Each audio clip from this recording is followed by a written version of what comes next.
Vamos a comenzar la mesa siguiente. Para más o menos estamos yendo muy bien de horario. No me gustaría, o sea, es mejor empezar puntuales, ¿no? Yo también, como he vivido 10 años en Alemania, tengo tendencia a la puntualidad, aunque siempre lo he sido, no por Alemania, ¿no? Bueno, lo primero de todo, el título de esta mesa es Balmes y la renovación del conservatismo español, ¿no? Yo quiero agradecer primero a Cefas la confianza, ¿no?, de haberme pedido un poco que estuviera al tanto, ¿no?, de la organización de esta jornada, y digo que solo he tenido que estar al tanto porque realmente he tenido una gran ayuda por parte de Cefas y una gran ayuda de mi propia casa, porque también le quiero agradecer muchísimo a mi rector, ¿no?, a Rafael Rodríguez Ponga, que desde el primer momento se ha implicado, ¿no?, muchísimo en esta jornada, en esta actividad, ¿no? Entonces, por esto quiero agradecer a ambos, porque realmente ha sido un esfuerzo mínimo por mi parte, solamente estar al tanto, ¿no?, de que todo estuviera en orden.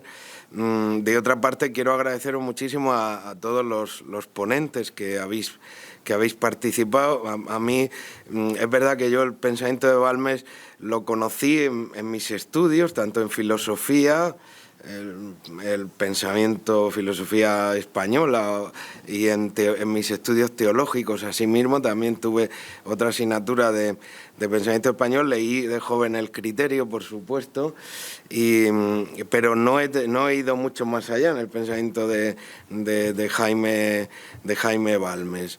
Bueno, no quiero quitar ni un minuto a los ponentes. En primer lugar, voy a presentar al primer ponente, Elio Gallego.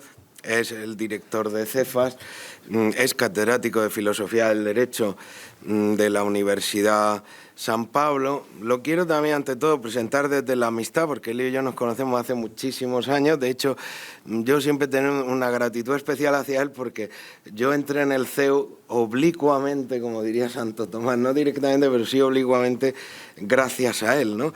Y desde entonces siempre le he guardado una enorme gratitud, pero es que con el tiempo hemos ido haciendo una gran amistad, aunque es verdad que en la distancia, pero es con estas personas que cada vez que hemos podido hablar, encontrarnos, he tenido una enorme afinidad, o esto que dice la Iglesia primitiva, ¿no?, de un mismo sentir y pensar, ¿no?, tanto en lo personal como en lo intelectual, ¿no?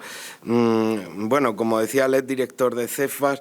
En su labor como estudioso de la filosofía política y del derecho, él se ha centrado principalmente en hacer una relectura y actualización del pensamiento de la tradición jurídica y política clásica en general, ¿no? Es autor de algunas obras, de muchas obras y de muchos trabajos, pero destaca quizás Sabiduría clásica y Libertad política, Razón y autoridad, Hobbes, La quiebra de la tradición occidental, o La forma de la libertad en la tradición política de Occidente. El título de esta mesa, que utiliza la acepción el concepto conservatismo y no conservadurismo, que es el que habitualmente se ha usado, yo creo que, se lo debemos a él, ¿no? Hace un tiempo estuvimos en Madrid en un congreso con este título, conservatismo, y has publicado en El Debate, yo lo he leído con gran placer, con gran fruición, una serie de artículos, ¿no?, sobre conservatismo, porque él ha cogido esta acepción latina de servator, ¿no?, en el sentido de guarda, observancia y salvación, y para mí me ha iluminado muchísimo también esta orientación que él plantea. Sin más, le paso la palabra. Muy buenos días, y lo primero de todo, muchísimas gracias al profesor Aquilino Cayola, no solo por la presentación, no solo por, poner en valor y ante todos ustedes nuestra amistad, la vieja amistad que pues ya empezamos a acumular trienios, pero también por la organización aquí en esta sede de esta jornada en torno al pensamiento de Balmes. Tengo que reconocer que a mí este retorno a Balmes es una urgencia personal, es algo que a mí me empuja y que llevo de un modo muy, muy dentro. ¿Por qué?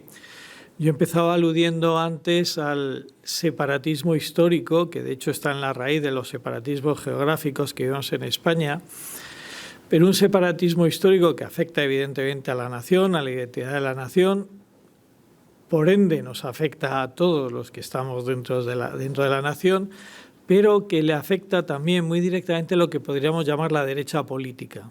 La derecha política adolece, ha hecho suyo, ha interiorizado ese virus, que es el separatismo histórico. La derecha española parece presentarse sin padres, sin orígenes, sin referencias, sin antecedentes.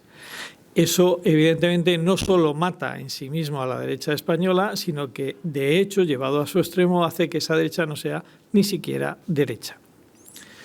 Y también quiero aludir con esta otra cuestión, algo de lo que estoy convencido y de lo que Balmes me ha ayudado en este tiempo de maduración del pensamiento político.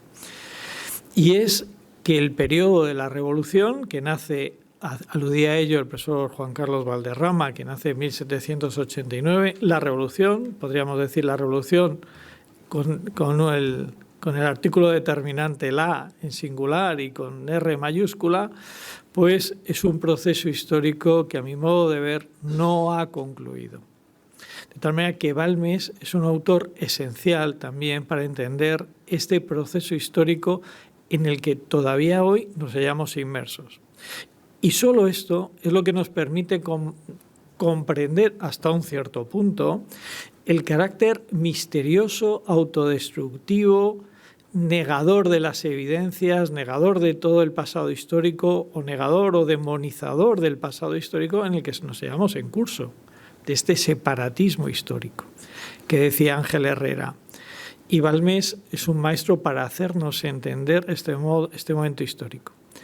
El hecho de que todavía sigamos hablando de estas categorías políticas de derecha, izquierda, liberal, conservador, progresista, socialista, nos dice que pese a todos los intentos por superar estas categorías, intentos todos ellos fracasados, estas categorías resultan a la postre ineliminables para hablar de nuestra política actual.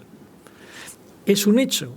Nos podemos enfrentar al hecho. El propio fascismo en los años 20 y los fascismos en los años 20 y 30 intentaron erradicar estas categorías políticas. Y todos sabemos con qué resultado. Siempre que se han intentado erradicar, no es posible. ¿Y por qué no es posible? Porque todavía vivimos en el tiempo de la Revolución. Aludía el profesor Alsina a cómo el término conservador es un término equívoco. Naturalmente que sí, es un término equívoco. Y en los propios escritos políticos de Jaime Balmes es un término equívoco. Pero conviene, por lo tanto, entrar un poco a entender qué queremos decir cuando identificamos a Jaime Balmes con el pensamiento conservador español y al pensamiento conservador español con Jaime Balmes, porque en gran medida es así. Pues bien, conservador es verdad que sabemos que es un término que en su acepción política nace en Francia, con la obra sobre todo impulsada de Chateaubriand y algún grupo de legitimistas, Le Conservateur. 1816, 1818, que es lo que dura la revista. Sabemos que ese término pasa a Inglaterra, donde hace fortuna. El partido Tory se convertirá en el Partido Conservador de la mano de Benjamin Disraeli y luego el partido Whig se terminará convirtiendo en el Partido Liberal. Esta historia la conocemos. Ahora luego me referiré un poquito más adelante a esta mutación dentro de Inglaterra. En cualquier caso, también sabemos que el término liberal, en su acepción política, toma carta de naturaleza cuando, justamente en España, a partir de las Cortes de Cádiz, y lo que podríamos denominar la versión revolucionaria, el proceso revolucionario que toma lugar en España, sobre todo a partir de Cádiz. Liberales, conservadores, y como evidentemente no estamos hablando de una foto fija, estamos hablando de un proceso dinámico que evoluciona al calor de las circunstancias y de los acontecimientos. El término conservador, Jaime Balmes, vemos que en gran parte lo va a utilizar para referirse al partido moderado y como a veces también él se incluye en otros momentos dentro de, en sentido amplio, del conservatismo, ¿no?, que yo planteo que es el más original término latino, conservator. Pero más allá, como digo, de esta terminología y de la cuestión de la nomenclatura, lo que nos importa entender es que Jaime Balmes nos desvela, quizá como ningún otro autor, la génesis y el proceso evolutivo de lo que podríamos llamar el liberalismo español y, consecuencialmente, el conservatismo. Jaime Balmes, en gran parte, es verdad que se incorpora un poco después, vital e intelectualmente, al proceso, digamos, del naciente liberalismo español, pero le es muy próximo, le es inmediato comprobar cómo el liberalismo enseguida es un proceso, hay que entender que es un proceso que tiene, digamos, en el que va ocupando espacios en su desarrollo y en su despliegue. Primer espacio, el liberalismo más radical, el liberalismo revolucionario, el que asume las categorías más puramente revolucionarias y, si queremos, que más lleva como bandera ese separatismo histórico, esa ruptura con la tradición, con la historia del pueblo de España. Junto a ese liberalismo, vamos a llamar ese primer liberalismo revolucionario y al que podríamos identificar ya fácilmente como de extrema izquierda, surge un liberalismo que plantea, evidentemente, elementos de ruptura, pero es, vamos a llamarlo, menos radical en sus instrumentos y en sus medios. Y eso va a ser el Partido Progresista. Es curioso porque hasta donde yo sé, es en España donde por primera vez aparece este término progresista y un partido que se autodenomina a sí mismo como progresista. Estamos hablando años 40, 1840. Si fuese así, no solamente sería el liberalismo, sino sería el progresismo. El progresismo, según Balmes, es como se identifica idealmente con la revolución, en el sentido de que ocupa la centralidad de la revolución. Pero es evidente también que en este proceso, en este despliegue histórico del liberalismo, con una génesis revolucionaria, va a haber un tercer espacio, que es el liberalismo moderado. Va a surgir el liberalismo moderado y va a surgir el partido moderado, va a tomar cuerpo, va a cristalizar en un partido político que va a ser el moderado, que se va a contraponer dialécticamente al progresista y al revolucionario. Como veis, en este despliegue, el Partido Progresista siempre ocupa la parte central, entre el revolucionario puro y el moderado. Esto es muy importante. Pero ved también cómo en el contexto, en el ámbito español, o mejor, en el ámbito continental, distinto va a ser en el mundo, en la anglosfera, pero en el ámbito europeo continental, esta réplica de tres partidos va a ser una constante. Y en esto también se pone de manifiesto que estamos inmersos en el proceso revolucionario. Siempre en el contexto europeo va a existir una extrema izquierda, una izquierda y un centro. La cuestión es, ¿y dónde está la derecha? En cierto modo podríamos decir, hombre, la derecha es el centro del liberalismo, digamos, de este liberalismo, pero que en su génesis es un liberalismo revolucionario. Y por lo tanto, propiamente hablando, esa derecha o ese partido conservador identificado con el partido moderado no deja de estar también contrapuesto al partido, digamos, al movimiento y a la génesis del conservatismo que hemos visto en Francia. En Francia, la revista Le Conservateur nace como contrarrevolucionaria. De tal manera que tenemos un conservatismo contrarrevolucionario en sus orígenes, pero pronto tenemos también un movimiento partido conservador que tiene orígenes revolucionarios. Aquí la parte interesante, y retomando la idea de que no estamos ante una foto fija, sino ante un proceso, es verdad, y no hace falta estudiar mucho a los hombres del partido moderado y en general de nuestro siglo XIX para ver cómo también hay un proceso evolutivo de posiciones de extrema izquierda, de izquierda hacia la derecha. O dicho de otra manera, sería fácil hacer un elenco biográfico de las figuras prominentes. En general hay excepciones del liberalismo, de nuestro liberalismo del siglo XIX, para ver cómo ellos, en términos generales, insisto, han evolucionado desde un liberalismo más puro, más radical, hacia liberalismo conservador, hacia directamente posiciones conservadoras. Es muy habitual y, bueno, como la experiencia de la vida juega a favor de las posiciones conservadoras, pues estos hombres, evidentemente, una vez pasado el sarampión, el virus, se van vacunando de fórmulas revolucionarias y de ruptura con el pasado y con la tradición histórica.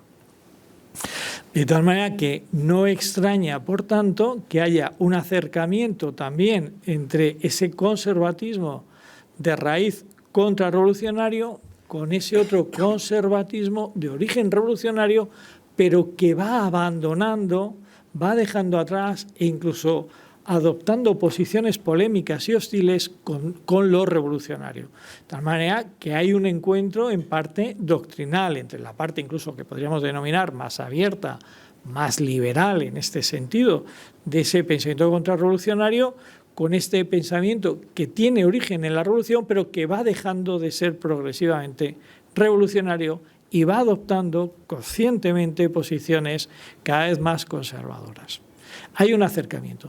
Pero además, y esto en Balmes aparece el Balmes sociólogo, el Balmes que busca, que pone su atención en la realidad social en la que está inmerso, no deja de comprobar que las masas, de cierto modo que dentro de ese partido minoritario, que es el partido moderado, pero que su base social es conservadora, que su base social es monárquica, que su base social es católica.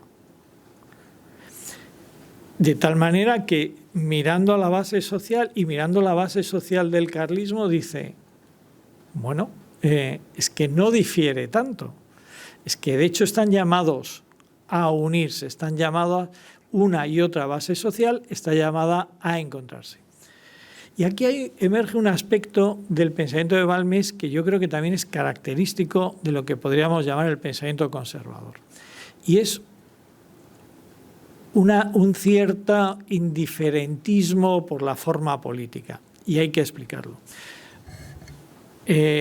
Ha salido en la mesa anterior, pero también en la exposición espléndida del profesor Alsina, que Balmes es un monárquico. Es monárquico. Sin embargo, Balmes al mismo tiempo introduce un punto, por otro lado, muy de acuerdo con la doctrina social de la Iglesia, de, vamos a llamarlo, de indiferencia relativa, muy relativa, respecto a las formas políticas de las que se trate. Por ejemplo, respecto a la cuestión dinástica. Todos quienes se hayan acercado al legitimismo español, al carlismo, encontrarán una serie de argumentos fuertes, poderosos, por qué el verdadero rey legítimo es el hermano de Fernando VII y no su hija Isabel. Es verdad que si vamos al bando contrario, al bando isabelino, encontraremos argumentos jurídicos, históricos, políticos, que postulan por qué Isabel es la verdadera reina legítima. Balmes dice, con su pragmatismo, dice, vamos a ver, si el hermano de Fernando VII, en vez de ser el hombre que garantizaba el respeto a la Iglesia Católica, a las tradiciones, al antiguo régimen, llamémoslo así, hubiese sido un hombre de ideas sospechosamente liberales, todos los que se dicen carlistas serían isabelinos y viceversa. De tal manera que los argumentos, por muy sólidos que se nos quieran presentar, como muy definitivos en un sentido o en otro, son relativos. ¿Y son relativos a qué? Pues son relativos a los principios de fondo en el que uno y otro partido se muevan o postulen. Esto es lo que dice Balmes. Y esto se puede aplicar a casi todo. Por ejemplo, evidente incluso a las formas de gobierno.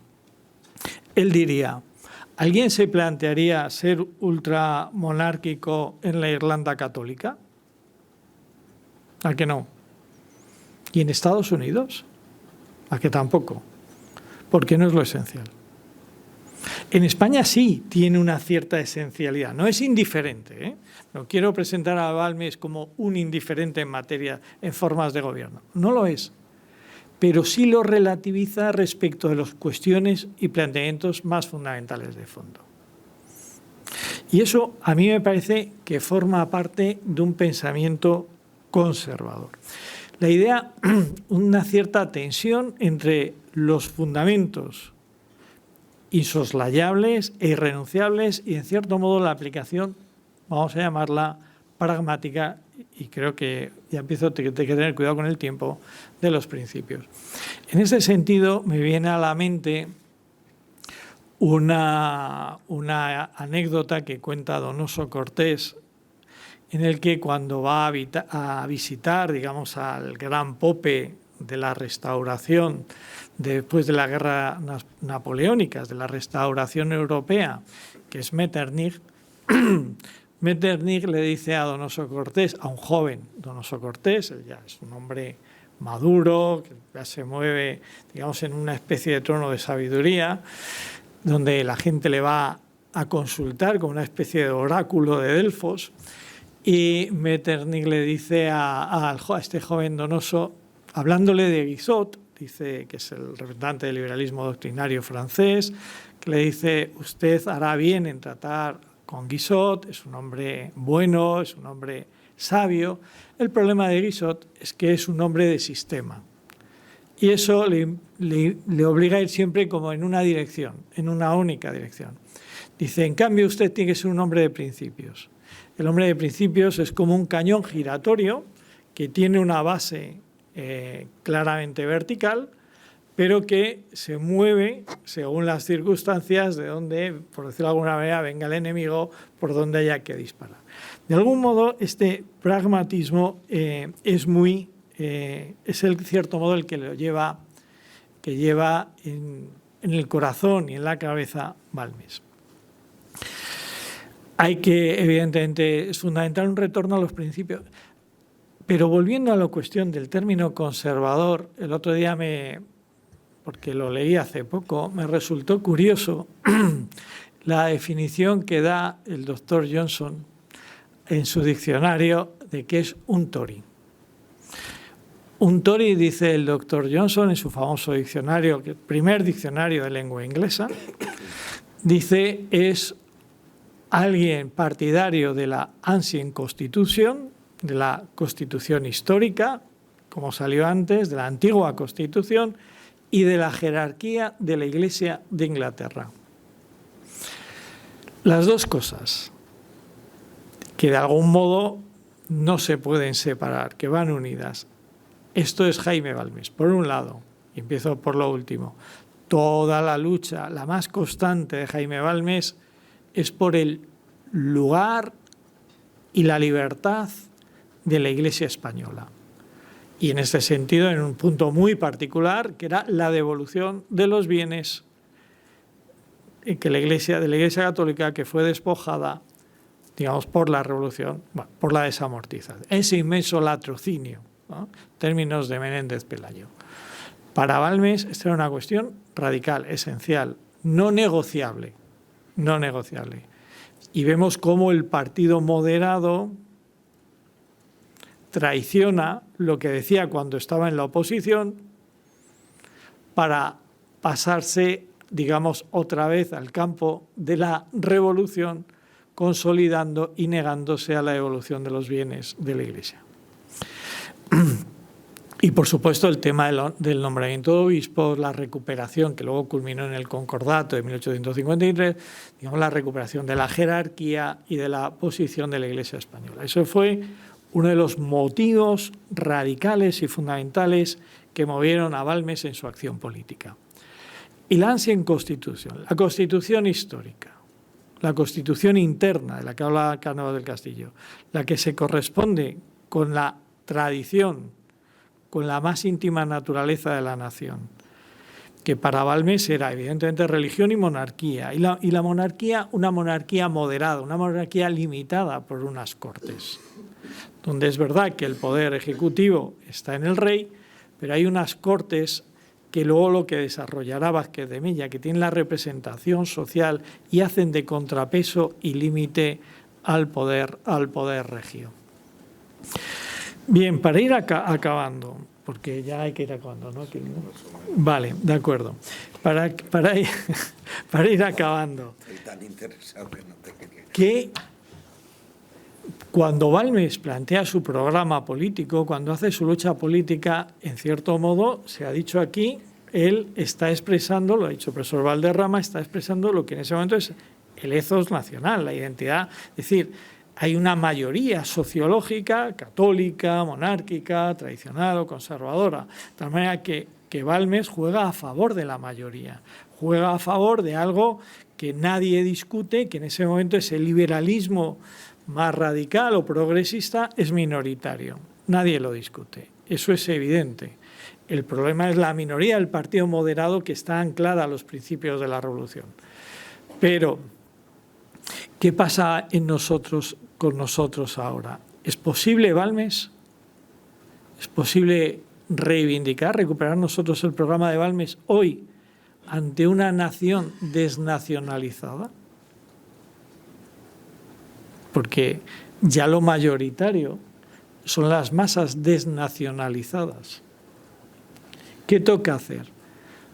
Lo único que toca, y con esto ya concluyo, es el primero de los principios que aludía el profesor Alsina como vertebradores del pensamiento balmesiano. Y que el propio Balmes expresaba así: no será la política la que salve a la religión, es la religión la que salvará a la política. Toda idea de una recuperación del pensamiento conservador, que a su vez pueda ser ocasión de una recuperación del pensamiento de la nación española, solo puede pasar y solo pasará por una recuperación del sentido religioso.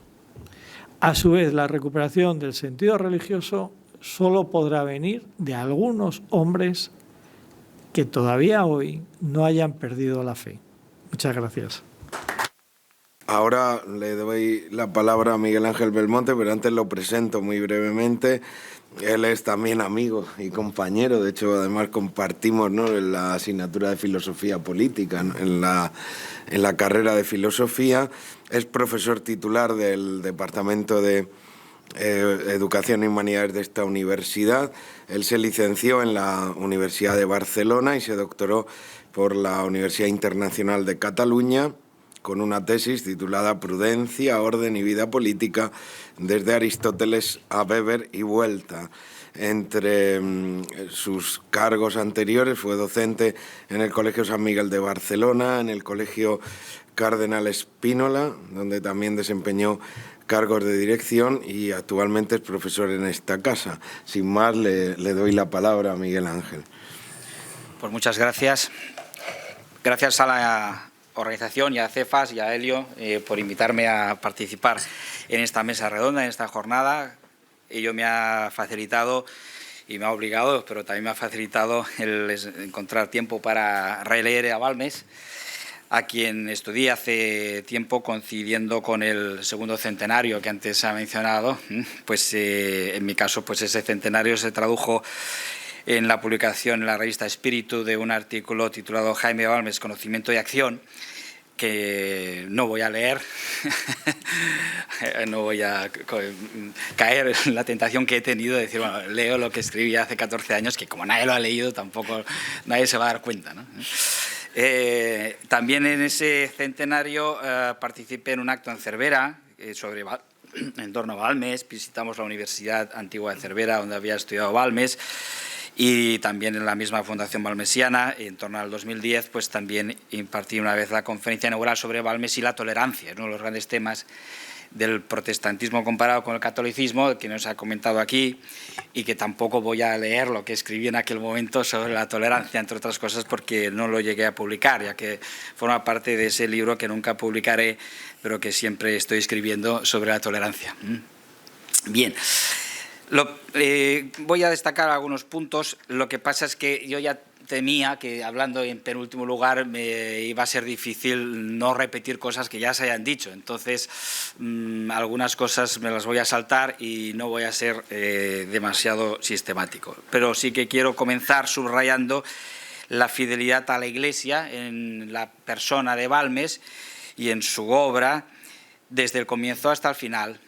Desde el comienzo el éxito le llega, la fama, el éxito literario, la fama, el prestigio le llega a partir de la publicación en 1840 de unas observaciones sobre la situación del clero en España, y la muerte le llega tras la persecución sufrida con la publicación de su escrito sobre Pío IX en 1847, de manera que su fidelidad a la Iglesia le llevó a los dos extremos, a saltar a la fama, ¿no?, y a ser una persona de éxito literario, político, en el sentido intelectual, etcétera, y a la persecución también.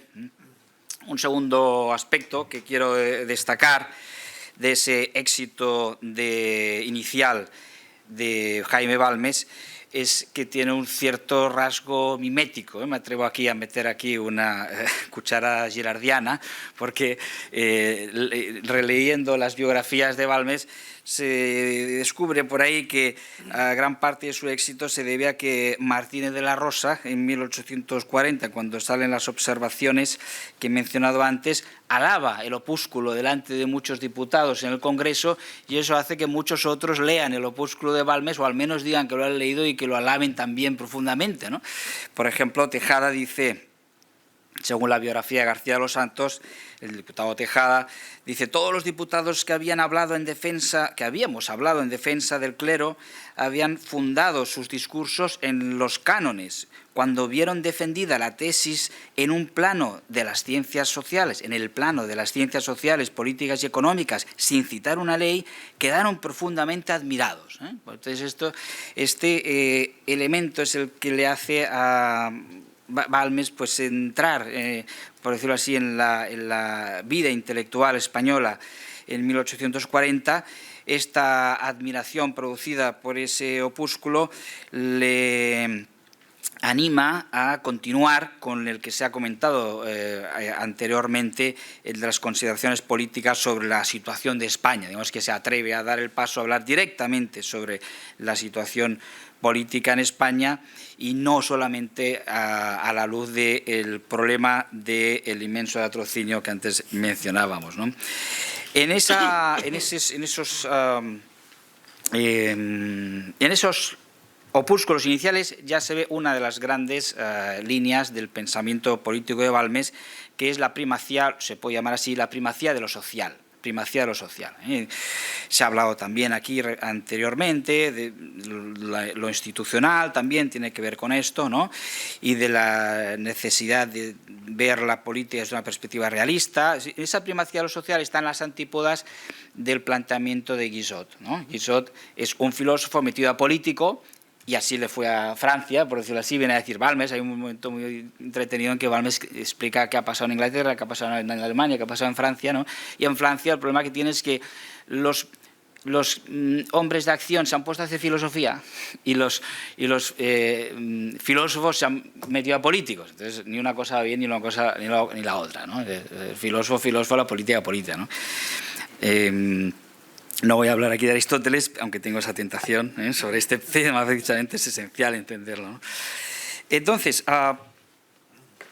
esa primacía de lo social se resume en lo que Ignacio Casanova, el gran biógrafo de Balmes, dice: la acomodación social balmesiana. Primacía de lo social es acomodación social, es decir, primacía de lo social significa reconocer que cualquier realidad institucional, política, jerarquizada, etcétera, el ejército, por ejemplo, la iglesia, etcétera, todo eso tiene que estar de alguna manera encarnado y configurado en función también de una realidad social, ¿no? Dice Casanovas: la acomodación social balmesiana contiene 3 elementos: la integridad de principios, la tendencia realista en el sentido epistemológico, que hace apreciar el verdadero valor de los problemas, y, en tercer lugar, el amor al hombre y a la sociedad en que se ha de influir.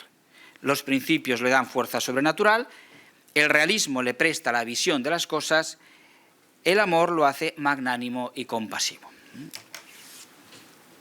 A partir de ese gran éxito literario, se convierte Jaime Balmes en un apologeta, se ha dicho también antes, ¿no?, controversista, periodista, en definitiva, ¿no? Sí que también es importante esta idea, ¿no?, de que Balmes es un sacerdote, pero con vocación de periodista, ¿no? Y en Balmes esa síntesis entre su vocación sacerdotal y su vocación periodística, pues en cierta medida, pues en cuanto al tiempo, a la dedicación y a la influencia, pues prima más ese aspecto periodístico. Por otra parte, su origen humilde y el hecho de que su formación eclesiástica fuera también humilde y sencilla, no le era de gran ayuda. Es decir, el éxito lo tiene por lo que escribió y por cómo fue recibido, no por el hecho de ser sacerdote, porque no era visto en este aspecto más que como un curita, ¿no? Los que le despreciaban lo que escribía: eso es un curita que escribe cosas y tal. Bueno, pero por tanto no es desde un punto de vista, por decir, desde una posición así de autoridad desde la que escribe, sino que se gana la autoridad, se gana el respeto a su saber con el éxito de sus escritos, ¿no? A partir de ese éxito del 1840, eso le lleva a intervenir en La Civilización, en el diario, en la revista periódica con la cabecera de La Civilización, título, por cierto, muy representativo del enfoque balmesiano. Tanto en las observaciones sobre la situación de clero como en su estudio sobre el protestantismo, clarísimamente la preocupación es vincular con el concepto, con la idea, con la realidad de la civilización, a pesar de esa carencia que ya se ha subrayado teológico-histórico, ¿no? No hay en Balmes una teología de la historia, pero sí que hay una preocupación por el sentido del momento histórico y del momento de la civilización. Se aleja de la civilización por esa presencia de elementos tradicionalistas filosóficos que había en esa publicación y rompe incluso relaciones que luego se intentan resarcir, ¿no?, con Ferrer y Subirán, etc., ¿no? Se desvincula de la civilización para ser más independiente a la hora de publicar lo que quisiera y como quisiera en La Sociedad, que prácticamente la funda él solo, contando con el editor, el famoso editor Brusi, ¿no?, en Barcelona, ¿no?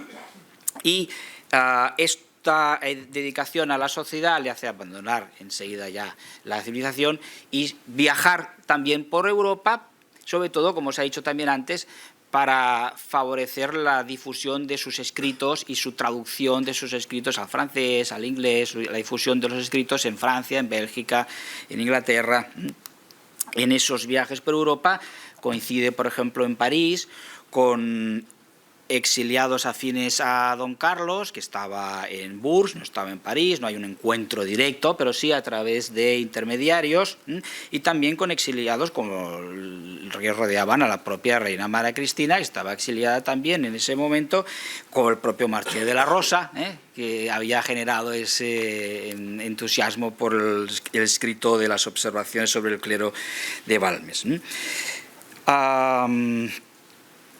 En Londres tiene ocasión de conocer Londres y de conocer Oxford y de conocer el ambiente del movimiento de Oxford, y estaba reciente a su paso por Londres la publicación de un escrito de Newman en que se retractaba, cuando todavía era anglicano, de sus críticas a la Iglesia Católica y al Papa, y entonces Balmes se atreve a decir que esa retractación es señal inequívoca de que el camino que lleva Newman es el de su conversión al catolicismo y de que acabará siendo recibido en la Iglesia Católica, y se cumplió evidentemente esa profecía de Balmes, ¿no?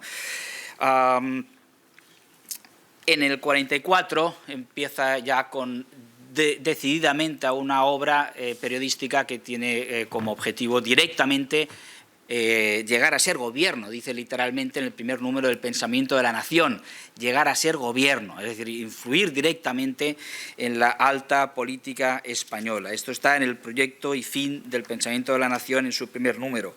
Para eso, pues, sintetiza sus ideales políticos en su primer número del Pensamiento de la Nación, de los que ya se ha hablado, y también en ese año 1844 hace un juicio a los partidos, no a los más radicales de izquierdas, progresistas, moderados, sino los tres partidos que él juzga en su opúsculo Juicio a los partidos son realistas, moderados y progresistas.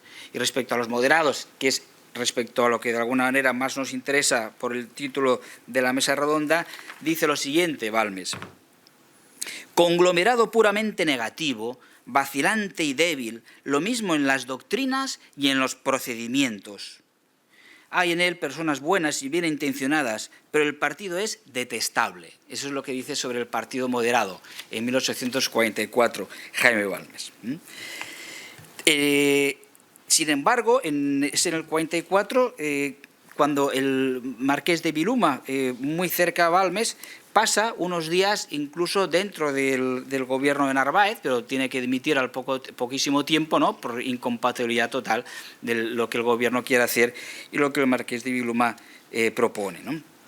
Se convocan unas elecciones para septiembre del año 44 y esto le lleva también el Pensamiento de la Nación a Balmes a entrar en la polémica, digamos, electoral, ¿no? Incluso se puede ver ahí, yo creo, un cierto ingenuo optimismo electoral, un cierto ingenuo optimismo electoral, en el sentido de, bueno, si consiguiéramos, ¿no?, pues unos cuantos diputados bien seleccionados que fueran representantes de lo más noble de la nación y del elemento, digamos, mejor preparado, mejor dispuesto moralmente, eso podríamos influir en la política nacional, etcétera, decisivamente. El resultado no fue catastrófico, pero tampoco fue muy halagüeño, pero fue el suficiente para que se configurara, pues, una minoría balmista, se ha llamado a veces, o minoría vilumista. Balmes mismo no se presentaba, por supuesto, pero sí que algunos de sus más inmediatos colaboradores configuraron una pequeña minoría política que tuvo una efímera existencia y cuya disolución es realmente muy laudable, cómo se produjo. Se trataba, la gran preocupación era la restitución en la medida de lo posible a la Iglesia de ese inmenso latrocinio del que se había hablado, pero los moderados iban tirando balones fuera, hablaban de, bueno, lo que todavía no se haya vendido, podemos mirar de no venderlo, pero lo que ya se ha vendido, pues vendido está.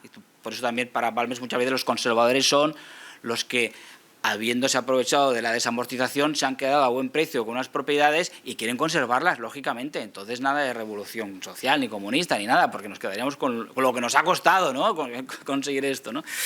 Entonces, en ese contexto, los diputados de la minoría balmista piden, proponen reformas en los sucesivos proyectos de ley que no se llegan a aprobar, que es interpretado por el presidente de la Cámara como unas estrategias torticeras para dificultar la aprobación de la ley, y llega a calificar a los diputados de la minoría balmista como una posición ratera. Estos diputados se han comportado de una manera ratera como no se había visto antes en el Congreso. Entonces, los diputados de la minoría balmista dicen, no, esto no puede ser. Esto o se retracta ahora mismo o nos vamos. Esto hay que borrarlo del acta, no puede constar esto en acta. Y entonces se acepta el que había proferido estas palabras y dice, bueno, vamos a redactarlo de nuevo. Vamos a decir, esos diputados que han propuesto esas enmiendas, el modo en que lo han propuesto ha sido ratero, aunque ellos no lo sean, ¿no? Una cosa así, ¿no? Y el Congreso mayoritariamente aprueba aquí en acta firme esto. Claro, esto evidentemente sigue siendo una humillación tremenda y por un sentido del honor muy poco entendible hoy día, ¿no? Pero que quizás en aquella época era más cercano, ¿no?, a la experiencia personal de la gente, ¿no? Pues dicen, no, esto no puede ser, dimitimos, ¿no? Y dimiten prácticamente en bloque. Quedan un par de diputados ahí de manera testimonial, pero Balmes incluso pues se entusiasma con esa dimisión en bloque, ¿no?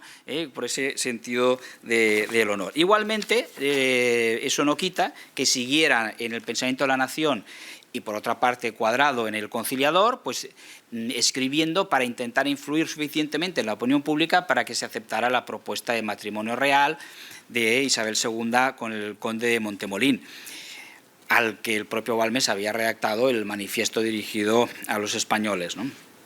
La causa del fracaso de ese matrimonio, como también se ha dicho y no lo voy a repetir, fue de los moderados y no de los carlistas.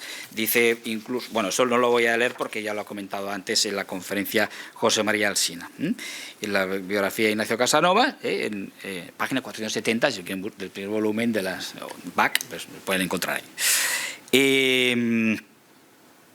Con el fracaso del proyecto de matrimonio real, fracasa también el pensamiento de la nación y, sin embargo, Balmes, como buen de familia butiguera, y que se devuelve a cada uno lo que se le debe cuando pagan algo, pues a los suscriptores les mantuvo el compromiso de seguir publicando el pensamiento de la nación hasta el final de año.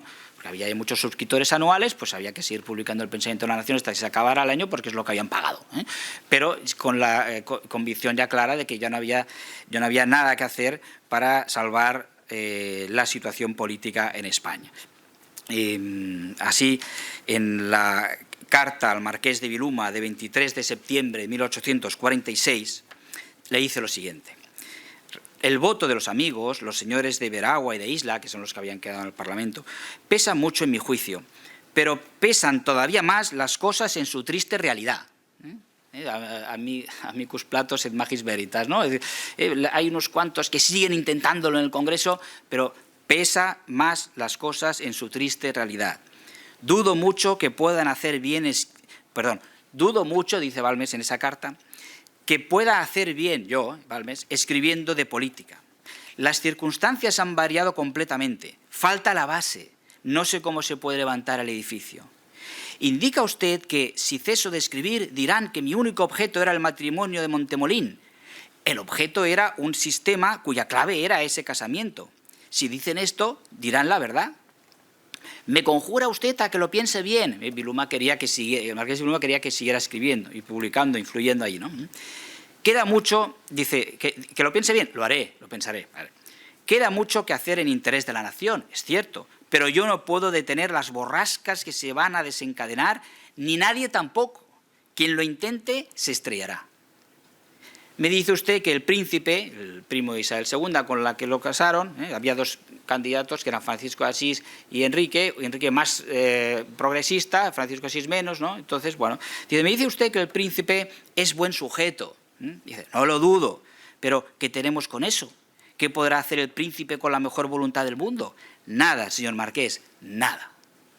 Bueno, y al cabo de unas líneas de esa misma carta dice, añade usted que se trata de reunir alrededor del príncipe consorte un centro de influjo, ¿no? Es decir, hacer una especie de think tank, ¿no?, al lado de Francisco de Asís, ¿no?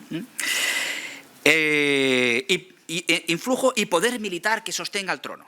Y dice, ya me figuraba yo que se contaba con eso, faltaría más, una cosa así tiene que haberla, ¿no? Pobre país, siempre el poder militar, como si gobernar fuese pelear.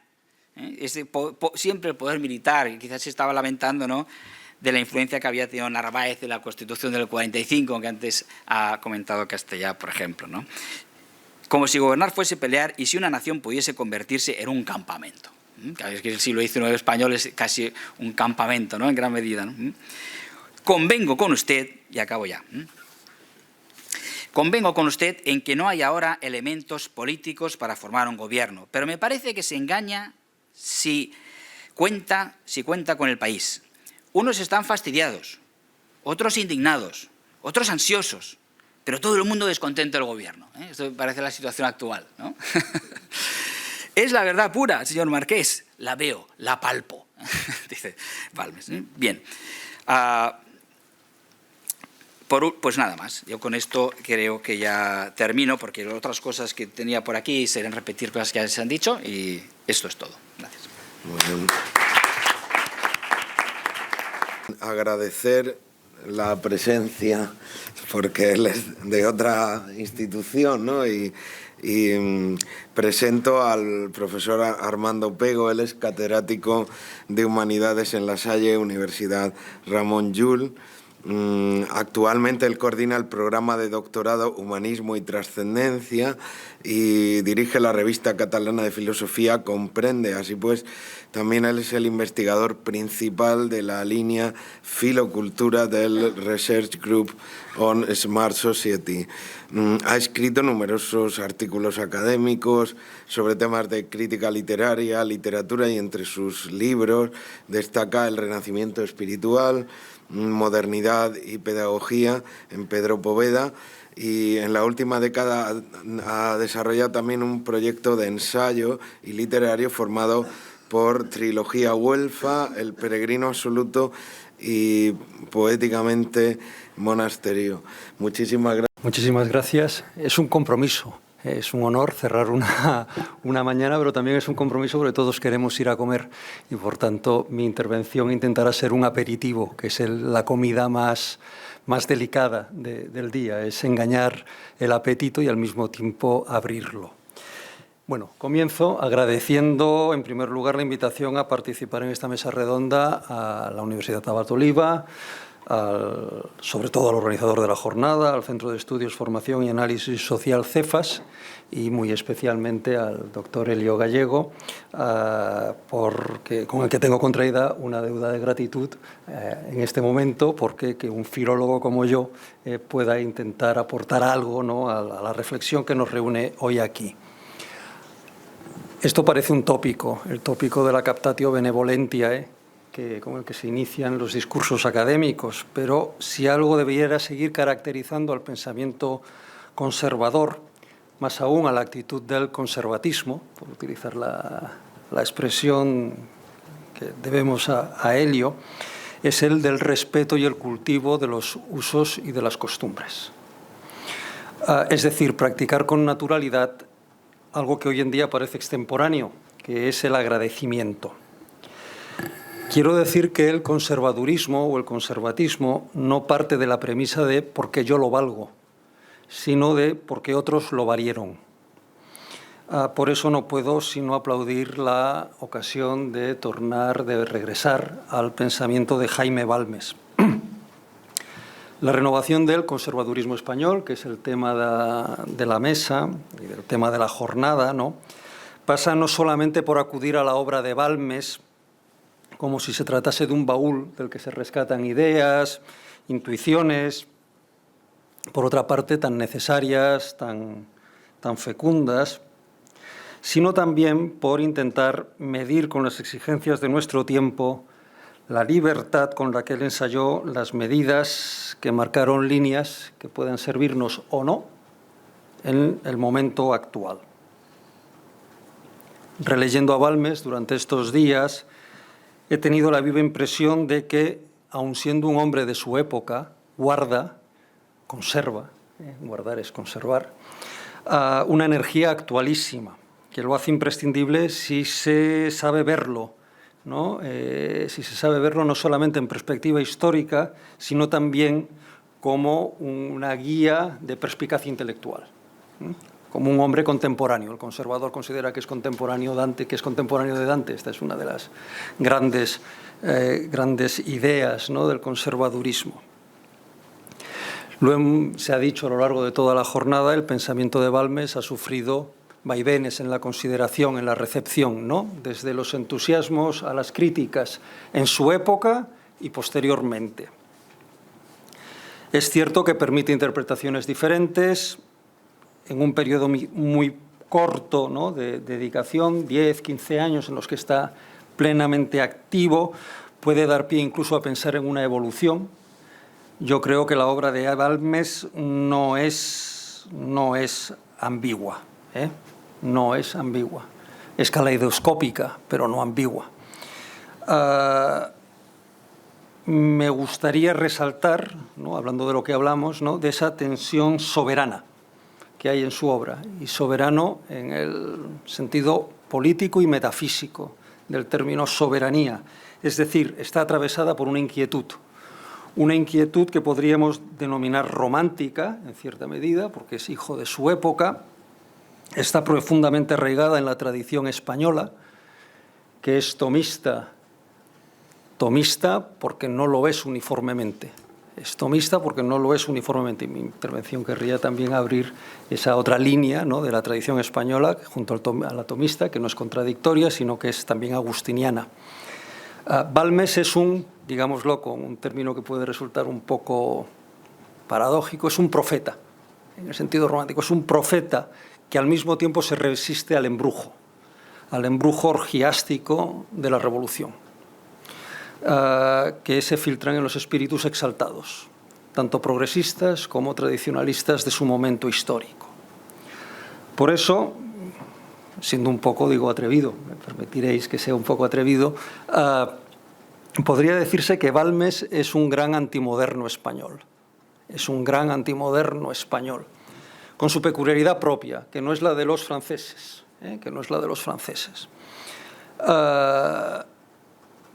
Podría discutirse hasta qué punto Balmes puede ser considerado un reaccionario, en el sentido que le otorga compañón al término reaccionario. Él pone como ejemplo de reaccionario a Chateaubriand, lo acaba de mencionar Elio en su intervención, ¿no? Es decir, dice, un reaccionario es el que es históricamente republicano e idealmente legitimista.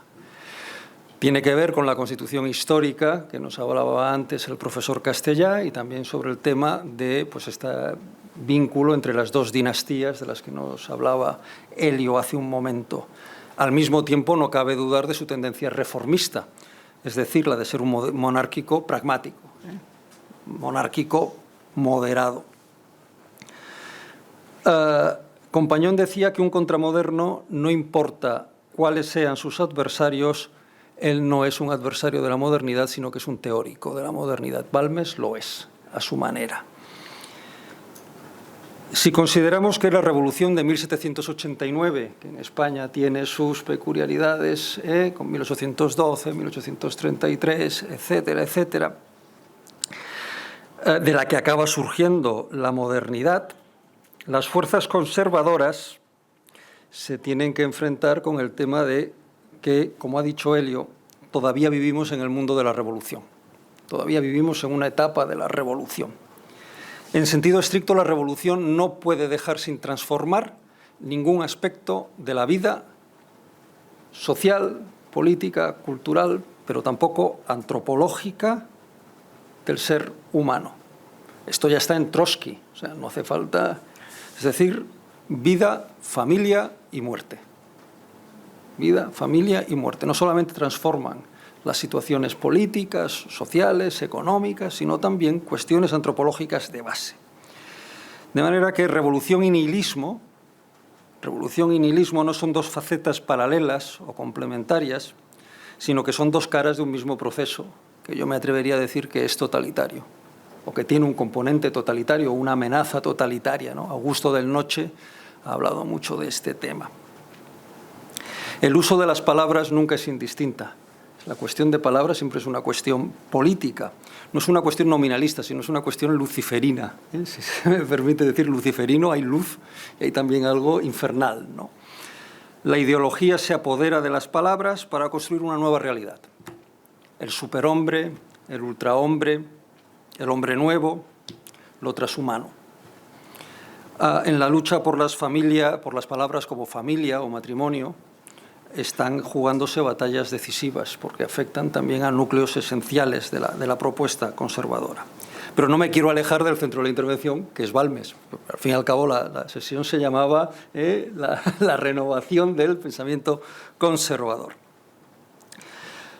En su serie sobre el conservatismo, aparecido en el debate, Elio resaltaba en una de sus entregas la aportación de Balmes para distinguir entre, los llamaba conservadores, moderados e interesados. Lo que separaría al conservadurismo contrarrevolucionario del moderado sería o no la aceptación del liberalismo como cristalización histórica de la revolución. ¿En qué se basaría esta distinción? Y Elio aprovecha a Balmes y dice: la verdad es la vida de las sociedades. La verdad es la vida de las sociedades. De este modo, podríamos decir que por un lado estaría ese conservadurismo contrarrevolucionario, que sería una auténtica fuerza popular, ¿no? Esas bases sociales de las que comentabas hace un momento, mientras que el moderantismo respondería a los intereses de una élite, que en nombre de la legalidad, del orden, prefiere mantener ventajas personales o al menos no perjudicarlas. Lo comentaba hace un momento Miguel Ángel cuando decía: una vez que yo he conseguido mis propiedades que tanto trabajo me ha costado en obtener, ahora no voy a querer que se haga una revolución para perderlas. Las quiero disfrutar. Gregorio Luri, en La imaginación conservadora, da otra visión de Balmes, complementaria, pero otra visión de Balmes. Y no por casualidad cita al principio al Pío IX, de 1847. Y citaba a Balmes diciendo: queréis evitar revoluciones, haced evoluciones. Al fin y al cabo todo acaba siendo retórica, ¿no? Revoluciones, evoluciones, ¿no? No, dice: en definitiva, quien quiere evitar desplomes y ruinas, que haga reparaciones y reformas, decía Luri. Yo querría acabar, porque no me quiero alargar más de la cuenta, querría acabar haciendo una pequeña incursión en el opúsculo Pío IX, pero antes una pequeña digresión, aprovechando también que Miguel Ángel ha citado al cardenal Newman. En uno de sus sermones, un sermón precioso de su tiempo anglicano, que se llama El tiempo del anticristo, de 1835, Newman, todavía pastor anglicano, realizaba una exégesis muy cuidada de un famoso pasaje paulino que ha sido fundamental para la teología política del siglo XX, que procede de la segunda carta a los tesalonicenses y que dice: ahora sabéis que lo retiene, para que él, el anticristo, sea revelado a su tiempo.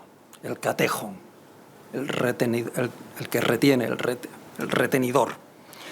Y concluía Newman que la presente organización de la sociedad y del gobierno, mientras sea representativa del poder romano, de la Iglesia, de la religión, es aquello que lo retiene y que el anticristo es aquel que surgirá cuando este obstáculo desfallezca.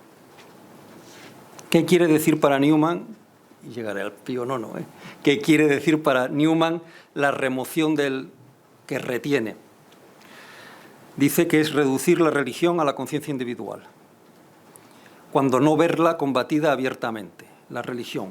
O lo que es lo mismo, dice Newman, que decir que podemos dejar que la verdad desaparezca de la faz de la tierra sin que podamos hacer nada para evitarlo.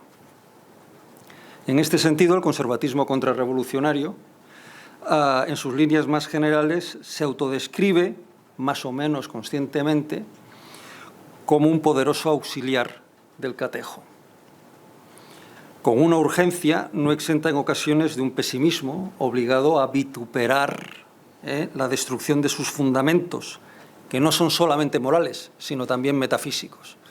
Si tú aceptas que te quiten lo metafísico y te quedas solo con lo moral, también acabará cayendo. La lectura de Pío IX, y acabo. La lectura de Pío IX invita a reflexionar sobre una mirada preocupadamente optimista sobre la articulación política de una época marcada por unos cambios irreversibles, cuyas consecuencias, sin embargo, no las concibe Balmes como inevitables. Lo comentaba Miguel Ángel, el Pío IX le granjeó, digamos, un final de vida bastante doloroso, bastante incómodo, ¿no? El leitmotiv que guía las primeras páginas de Pío IX insiste en las características esenciales del pensamiento tradicional católico. Dice la unión de la supremacía espiritual con la soberanía temporal, que es la que permite la libertad de la Iglesia. Sobre esa autonomía, también temporal, salvaguarda para sí la potestas de una autoridad, de una autoritas que los poderes de este mundo deben garantizar para que pueda ejercer legítimamente su poder. Por eso, yo creo que en este punto está la aparente paradoja de Pío IX, en que por un lado dice guardemos intactas las verdades eternas. Dice guardemos intactas las verdades eternas. Y a continuación añade respetemos lo pasado, pero no creamos que con nuestro estéril deseo lo podamos restaurar. Al interesarnos por los restos de lo que fue, no llevemos la exageración hasta tal punto de maldecir todo lo presente y lo venidero. Para Balmes, hasta en las concesiones debe operar la virtud de la prudencia. No para ceder por obligación, es uno de los argumentos que utiliza para intentar defender a Pío IX porque ha hecho concesiones que podrían ser vistas como un ejemplo de debilidad. Dice que hay que hacer las concesiones en su momento, sino para avanzar sin quedar paralizado por formas políticas, de las que hablabas antes, que no necesariamente son eternas e indubitables. Es decir, pueden ser incluso, por utilizar un término que se utilizó durante la Segunda República y que también en vuestra Asociación Católica de Propagandistas tuvo su qué en la acción política, el accidentalismo político, el famoso accidentalismo político. Dice, no hay nada, dice Balmes, que sea esencial a la religión en las formas políticas. Todas le ofrecen sus inconvenientes y sus ventajas. En este sentido, Balmes también ofrece, o yo quisiera plantear, porque ya que vengo, algo he de decir de más, una lección escatológica de política humana. El fondo San Agustín es las dos ciudades, la ciudad de Dios y la ciudad terrena, cómo se contactan las dos, ¿no? Se trata de no acabar cediendo al vendaval de la historia, como si se tratase de una pérdida, de gestionar una pérdida irreparable, una pérdida definitiva. Y por tanto el conservatismo de Balmes no es reactivo ni contemporizador, sino que intenta tomar la energía inagotable del pasado lanzada hacia el futuro. Dice en Pío IX, el mundo marcha, quien quiera parar será aplastado y el mundo continuará marchando. La religión y la moral son eternas, ellas no perecerán. Cuando los hombres crean haber pulverizado los cimientos del magnífico edificio, verán que el edificio no se desploma porque está pendiente del cielo. La corriente de los siglos arrebatará lo terreno, pero lo celeste durará. En efecto, para alcanzar esta esperanza, como sentencia Balmes, lo que debemos buscar y amar siempre y en todo es la verdad y el bien. La apelación a la verdad y el bien en política no justifica ningún tipo de dogmatismo, pero tampoco en Balmes. Conservador de pura cepa, Balmes nos invita a volver a la realidad, es decir, a trazar sus contornos y a cultivar sus posibilidades de humanización. Muchísimas gracias.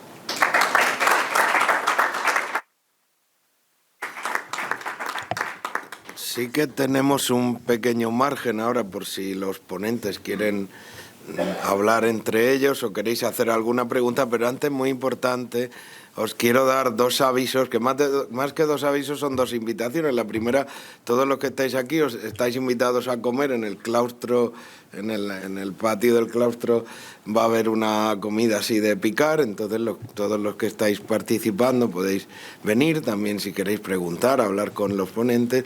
La segunda, también muy importante, os invito también a que luego a las 4 un autobús nos va a llevar a Vic, y allí continúa el congreso, o sea, esta jornada que estamos teniendo. Entonces os invitaría a venir a Vic. Vamos a visitar la catedral, luego el Museo Episcopal, y allí en el Museo Episcopal tendremos la ponencia de Gregorio Luri, que cerraría este día, con lo cual ambas cosas estáis invitados. Y bueno, simplemente si queréis de vuestras exposiciones o del público, de los intervinientes en las anteriores mesas, queréis comentar algo o hacer aún tenemos 10 minutos, poco más o menos, o un poquito más, y nada.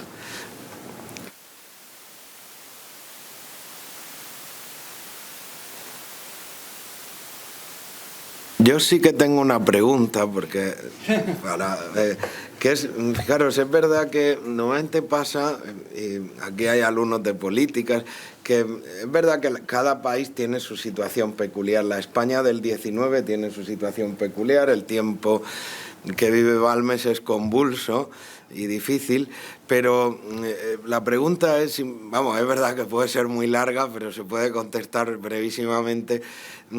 Pasa siempre como que España ha tenido un cierto retraso con respecto al resto de países europeos, y yo siempre he pensado que no. Quizá el que más conozco yo es Alemania, o más o menos conozco bien todo el periodo de la Alemania desde Bismarck hasta la República de Weimar, y caramba, Alemania también tiene, Francia tampoco es que tenga, también tiene sus convulsiones en el 19, ¿no? Poco, no sé, ¿qué podéis decir a alguno que quiera respecto a esto, ¿no? Si es verdad que España siempre ha sido como un país rezagadísimo con respecto a las otras naciones europeas, o no, en este periodo que estamos hablando, ¿no? Bueno, sí, no respondo a lo que dices, pero un poco por aprovechando que el Pisuerga pasa por Valladolid. He dicho antes que Balmes estuvo en París, que no se vio directamente con Carlos María Isidro, pero sí que con representantes suyos, ¿no? Y la familia real en el exilio estaba en el Palacio de Bourges, en el centro de Francia, en el mismo año en que entraba en el seminario Jules Chevalier, fundador de los Misioneros del Sagrado Corazón. Y esos Misioneros del Sagrado Corazón de Jules Chevalier, llegó un momento en que la persecución política contra la Iglesia fue tan grande en Francia que tuvieron que irse a otros países, entre ellos a España. Es decir, que en España había suficiente, a pesar de la inestabilidad, y a pesar del caos y a pesar de todo esto que hemos explicado, sin embargo, hubo periodos de acogida de los que tenían que ir de lugares donde estaban mucho peor que nosotros. Y por tanto, por lo que dice Aquilino, pues no tengo plenamente apoyo, que en muchos sentidos no es que no estemos más retrasados, sino más adelantados. Y gracias a que, entre comillas, gracias, fueron perseguidos allí en Francia, vinieron a España.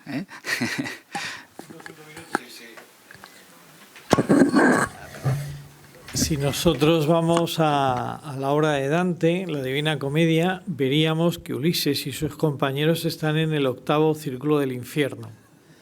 Y están en el 8º círculo del infierno porque, lejos de volver a Ítaca, se empeñan en su afán de descubrir y de investigar, se empeñan en cruzar las columnas de Hércules. Las columnas de Hércules, que ya se llaman así porque este semihéroe, semidios, puso non plus ultra. Las columnas de Hércules están entre el Peñón de Gibraltar y el norte de África.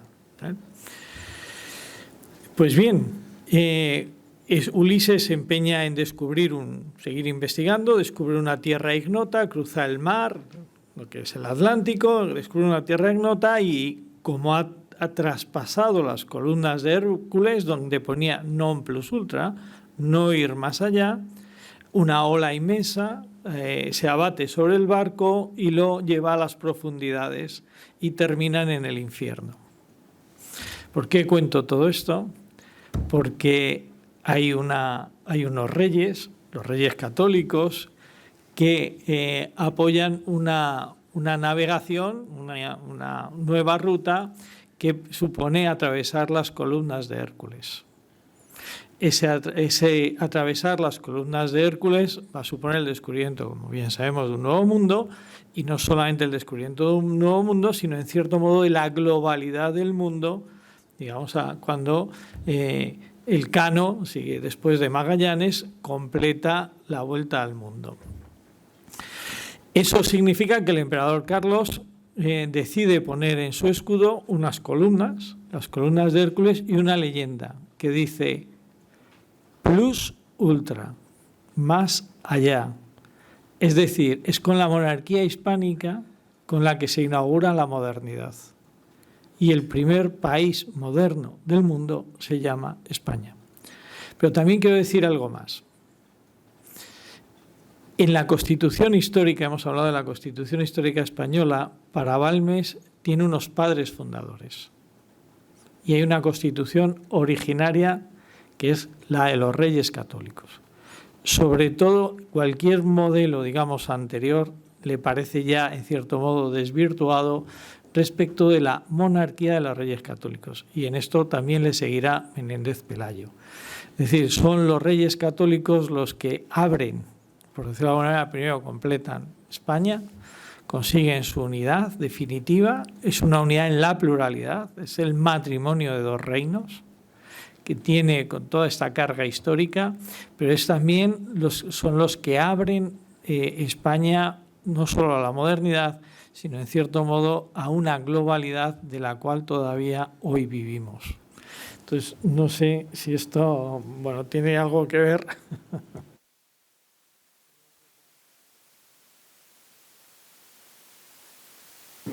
Yo creo que lo habéis dicho todo. Yo simplemente añadiría que la idea esta de que estamos retrasados es también una visión, por utilizar términos actuales, centro-eurocéntrica. Parece que cuando alguien habla de Europa, habla de Francia y Alemania, como si todos los países girasen en torno a ellos. Creo que además en el caso español pues ha tenido mucha influencia todo el 98 y sobre todo Ortega, que creo que fuera en las Meditaciones del Quijote hay un momento en el que dice que el siglo XIX español es el siglo en el que la nación dio menos pulsaciones por minuto.